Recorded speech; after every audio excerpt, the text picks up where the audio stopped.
Assalamualaikum warahmatullahi wabarakatuh. Alhamdulillahilladzi an'ama alaina bi ni'matil iman wal islam. Asyhadu an la ilaha illallah wa asyhadu anna Muhammadan abduhu wa rasuluhu la nabiyya ba'da amma ba'du. Pertama dan utama sekali, marilah kita panjatkan puji serta syukur kehadirat Allah Subhanahu wa taala yang telah melimpahkan rahmat dan nikmatnya kepada kita semua. Berkat rahmat dan nikmatnya itu, kita dapat melaksanakan presentasi yang saat ini mengenai infrastruktur teknologi informasi yang diampu oleh dosen Bapak Ridho Riswaldi, STMM. Baik, kami dari kelompok 4 akan mempresentasi yang beranggotakan Eka Nur Safitri dengan NIM 220590211, Juwita Amelia Rambe 220592219, dan saya sendiri Murni Fitriani dengan NIM 220590089. Baik, untuk materi pertama, saya sendiri yang akan menyampaikan, yaitu mengenai komponen-komponen infrastruktur sistem informasi, di mana infrastruktur teknologi informasi mencakup elemen-elemen sebagai berikut. Yang pertama yaitu perangkat keras, di mana terdiri dari server, komputer, router, switch, dan sistem penyimpanan. Yang kedua yaitu perangkat lunak, mencakup sistem operasi, aplikasi, dan alat manajemen masalah. Selanjutnya yaitu jaringan, terdiri dari router, switch, dan kabel. Lalu pusat data adalah fasilitas yang menampung peralatan teknologi informasi penting dan infrastruktur pendukung, termasuk sistem daya, pendinginan, dan keamanan. Dan yang terakhir yaitu layanan awan, mencakup layanan komputasi jarak jauh yang menawarkan sumber daya teknologi informasi yang dapat diskalakan melalui internet seperti daya penyimpanan dan pemrosesan. Komponen perangkat keras yaitu meliputi server, di mana menyediakan sumber daya seperti penyimpanan jaringan dan pemrosesan aplikasi. Lalu perangkat penyimpanan terdiri atas hard drive dan solid state drive, dan peralatan jaringan meliputi router, switch, dan kabel. Sedangkan perangkat lunak yaitu seperti sistem operasi, merupakan fondasi bagi operasi perangkat keras dan eksekusi aplikasi. Lalu basis data mengatur, menyimpan, dan memfasilitasi akses ke sejumlah besar data, dan middleware adalah lapisan penghubung untuk komunikasi dan pertukaran data antara aplikasi perangkat lunak. Untuk materi selanjutnya akan dijelaskan oleh Juwita. Kepada Juwita dipersilahkan. Baik, terima kasih kepada moderator. Materi selanjutnya adalah evolusi dan teknologi driver infrastruktur teknologi pendukung sistem informasi. Perkembangan teknologi informasi telah mengalami beberapa fase penting yang mengubah cara organisasi dalam mengelola data dan sistem informasi. Di antaranya ada mencakup era mesin akuntansi, era mainframe dan mini komputer, era PC, era klien atau server, era enterprise computing, dan era cloud computing. Di mana era mesin akuntansi ini terjadi pada tahun 1930 sampai 1959, di mana pada masa ini pengolahan data masih dilakukan secara mekanis menggunakan mesin akuntansi seperti kalkulator dan punch card. Kemudian ada era mainframe dan mini komputer yang terjadi pada 1959 hingga sekarang, di mana perkembangan mulai terlihat dengan munculnya komputer mainframe yang mampu mengolah data dalam jumlah besar. Perusahaan besar dan lembaga pemerintah mulai mengadopsi teknologi ini untuk keperluan pemrosesan data yang lebih kompleks. Selain itu, mini komputer juga mulai dikembangkan sebagai solusi yang lebih murah dan fleksibel dibandingkan mainframe. Kemudian ada era PC yang terjadi pada 1981 sampai sekarang, di mana revolusi besar terjadi pada hadirnya komputer personal atau PC yang membuat akses teknologi lebih terjangkau bagi individu dan bisnis kecil. Kemudian era klien dan server yang terjadi pada 1983 sampai sekarang, di mana model ini memungkinkan data dan aplikasi tidak hanya berjalan di satu komputer, tapi dapat diakses melalui jaringan dari berbagai perangkat lain. Dengan konsep ini, perusahaan dapat menghubungkan Banyak komputer dalam satu sistem terpusat meningkatkan kolaborasi dan mempermudah akses data karyawan. Kemudian ada era enterprise computing yang terjadi pada 1992 sampai sekarang, di mana pada tahap ini sistem perusahaan mulai terintegrasi dalam satu jaringan yang lebih besar. Perangkat lunak seperti Enterprise Resource Planning atau ERP dan Customer Relationship Management atau CRM mulai banyak digunakan untuk menghubungkan berbagai fungsi bisnis dalam satu sistem terpadu. Dan yang terakhir adalah era cloud computing yang terjadi pada 2000 hingga sekarang, di mana teknologi cloud memungkinkan penyimpanan dan pemrosesan data dilakukan di internet tanpa harus bergantung pada perangkat fisik.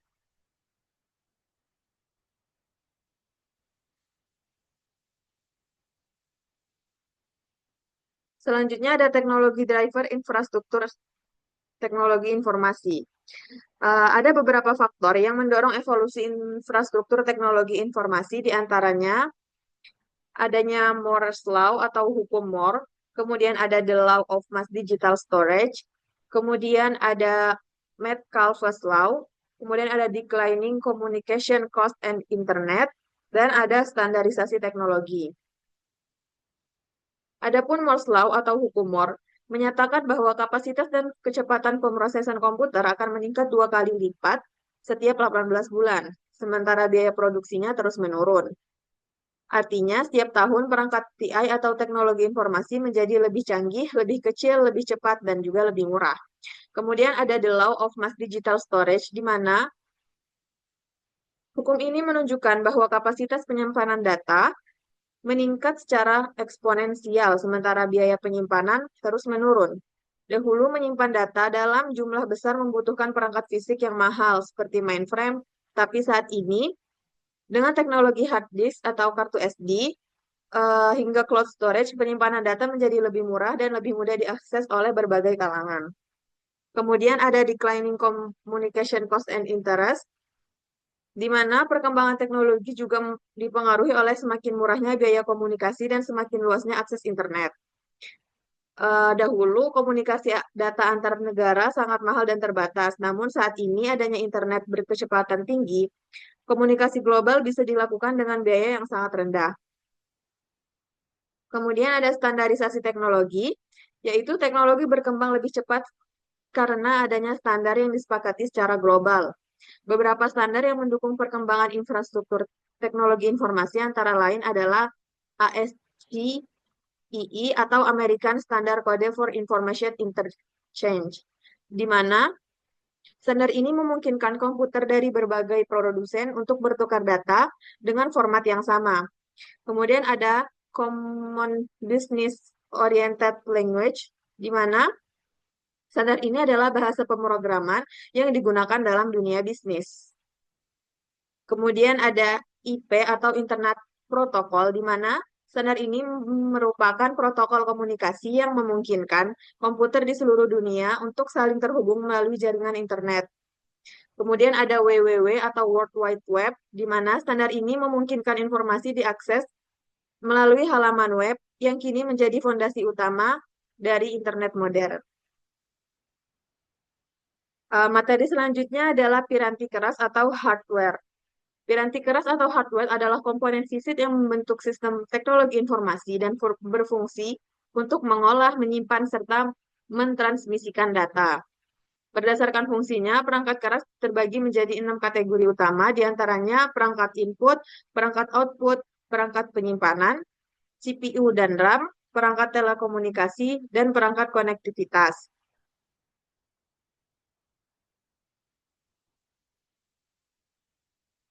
Adapun perangkat input adalah alat yang digunakan untuk memasukkan data atau perintah ke dalam sistem komputer.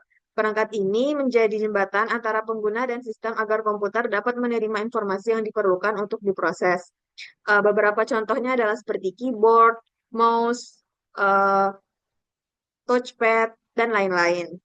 Kemudian ada perangkat output, di mana perangkat output adalah alat yang digunakan untuk menampilkan atau mencetak hasil pemrosesan data yang telah dilakukan oleh komputer. Di antaranya ada seperti monitor, monitor CRT, LCD, yang menampilkan informasi dalam bentuk visual. Kemudian ada printer, inkjet, laser, dan multifungsi, di mana menghasilkan dokumen dalam bentuk cetak. Kemudian ada perangkat penyimpanan, yaitu berfungsi untuk menyimpan data baik secara sementara maupun secara permanen. Adapun perangkatnya berupa hard disk atau flash memory. Kemudian CPU dan RAM, di mana CPU dan RAM ini merupakan komponen utama dalam pemrosesan data dan menjelaskan sistem komputer. Kemudian ada perangkat telekomunikasi, digunakan untuk menghubungkan komputer ke jaringan dan memungkinkan transfer data antar perangkat. Kemudian ada perangkat konektivitas, yaitu perangkat yang digunakan untuk menghubungkan berbagai perangkat eksternal ke sistem komputer. Di antaranya ada port USB, slot ekspansi, atau kabel konektor. Sekian materi yang dapat saya sampaikan. Saya kembalikan kepada moderator. Baik, terima kasih kepada Dita. Untuk materi selanjutnya akan dipaparkan oleh Eka. Kepada Eka dipersilahkan.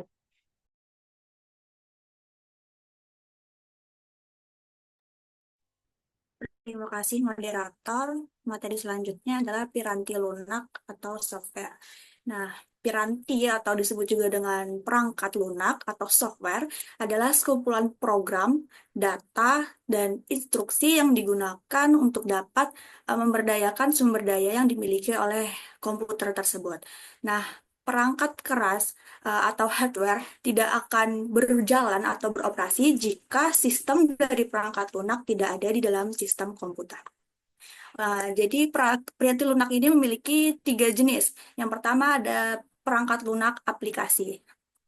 Nah, perangkat lunak yang digunakan oleh perangkat lunak aplikasi ini itu berfungsi sebagai menyelesaikan tugas-tugas tertentu, misalnya Microsoft Word untuk mengolah kata atau Google Chrome sebagai peramban web-web yang ada di internet.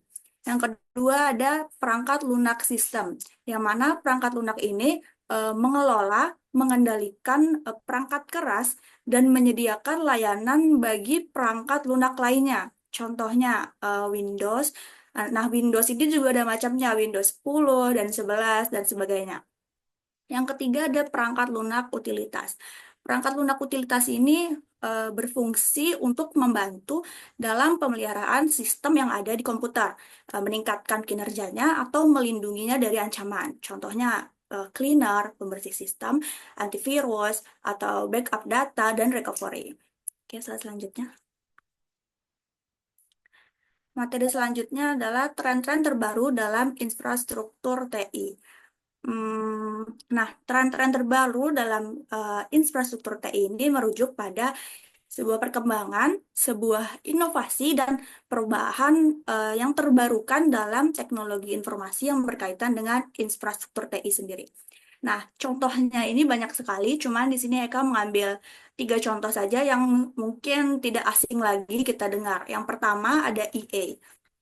Nah, EA ini um, mungkin sudah menjadi bagian penting dalam hidup kita ya, dalam beraktivitas sehari-hari. Jadi dalam penerapannya, EA ini sudah dapat mencakup teknologi pengenalan suara serta identifikasi wajah. Nah, pada intinya IA ini adalah tentang penggunaan komputer untuk memecahkan masalah yang sulit terpecahkan oleh manusia. Yang kedua ada IoT. Nah, IoT ini merupakan penghubung perangkat ke internet. Jadi, IoT ini dapat memungkinkan kita untuk mengumpulkan, mencari, atau bertukar sebuah data ataupun informasi. Yang terakhir ada cloud computing. Nah, cloud computing ini teknologi penyimpanan dan pengelolaan data secara online. Jadi memungkinkan kita untuk mengakses sebuah data ataupun informasi yang lebih fleksibel lagi dan lebih efisien lagi dari mana saja dan kapan saja. Baiklah, itu saja materi yang dapat saya sampaikan. Saya kembalikan kepada moderator. Baik, terima kasih Eka. Mungkin dapat disimpulkan bahwa infrastruktur sistem informasi merupakan elemen yang sangat penting dalam mendukung kelancaran operasional suatu organisasi. Komponen utama dalam infrastruktur ini meliputi perangkat keras, perangkat lunak, jaringan, penyimpan data, dan layanan-layanan lainnya. Sedangkan seiring dengan perkembangan teknologi, infrastruktur teknologi informasi juga mengalami evolusi yang signifikan dari penggunaan mesin akuntansi hingga adopsi teknologi cloud dan kecerdasan buatan atau AI. Sedangkan perangkat keras dan perangkat lunak memegang peranan yang tidak kalah penting, di mana perangkat keras seperti CPU, RAM, perangkat input atau output, dan penyimpanan data memungkinkan eksekusi tugas dan pengelolaan informasi. Sedangkan perangkat lunak, baik aplikasi sistem maupun utilitas, memberikan instruksi yang mengarahkan perangkat keras untuk berfungsi sesuai kebutuhan. Sedangkan perkembangan infrastruktur teknologi informasi yang sangat pesat juga dipengaruhi oleh tren terbaru seperti cloud computing, kecerdasan buatan atau AI, dan Internet of Things. Mungkin hanya itu yang dapat kami sampaikan pada pemaparan materi dari kami. Sekian kami tutup. Assalamualaikum warahmatullahi wabarakatuh.